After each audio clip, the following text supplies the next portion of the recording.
Kийинки суроо арапа күнү жуунса болбойбу? Жуунса боло берет, жуунуп алектенип жүрүп алба. Эртерээк эл келди кетти менен, адамдар менен баарлашып, ошол менен жакшылык менен, майрамдын шааниси менен алектенбейсиңби деген эле мааниде айтылып калган. Болбосо жуунса боло берет. Жуунушка эгерде зарылчылык пайда болсо. Арапа деп билген күн да бул баягы Зулхижжа айынын 9-күн болот.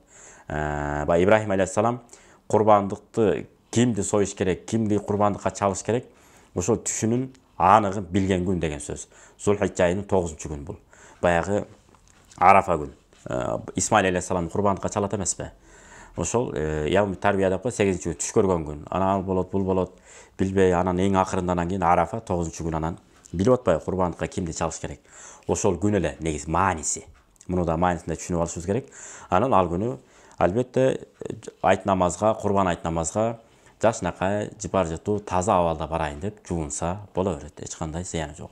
Ошону менен катар эле кыз келиндер үйдө келди кет менен алектенбей, өзүнүн тазалыгы менен алектенип жүрүп албасын дегендей мааниде айтылып калышы да мүмкүн. Илгери баягы бир атанын балдары, эки атанын балдары, үч атанын балдары дагы бир боз үйдө, бир үйдө чай ичип анан жашоону уланта беришкен да.